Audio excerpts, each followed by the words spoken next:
আচ্ছা মা, তাজমহল এত সুন্দর, তাজমহল কি আমরাই বানিয়েছি তাই না? না তো, যিনি বানিয়েছিলেন উনার নাম সম্রাট শাহজাহান, উনি মুসলিম ছিলেন। ও আচ্ছা, তাহলে কুতুব মিনার নিশ্চয়ই আমরা বানিয়েছি?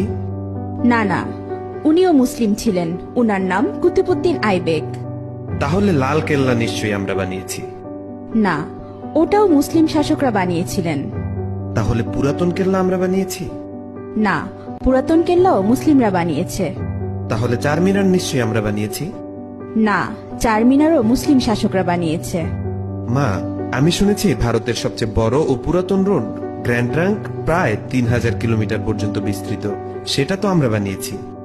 না না, গ্র্যান্ড ট্রাঙ্ক রোড আমরা বানাইনি। গ্র্যান্ড ট্রাঙ্ক রোড এক মুসলিম শাসক বানিয়েছেন, উনার নাম শেরশাহ। আচ্ছা, তাহলে হাজারদুয়ারি প্যাসেজ নিশ্চয়ই আমরা বানিয়েছি? না বেটা, এটাও মুসলিম শাসকরা বানিয়েছে। আচ্ছা, তাহলে মুঘল সাম্রাজ্য আমাদের ছিল তাই না? না, মুঘল সাম্রাজ্য মুসলিমদের সাম্রাজ্য ছিল। আচ্ছা, জয় হিন্দ এই শব্দটা কি আমরা প্রথম তৈরি করেছিলাম? না, এটাও একজন মুসলিম প্রথম বলেছিল।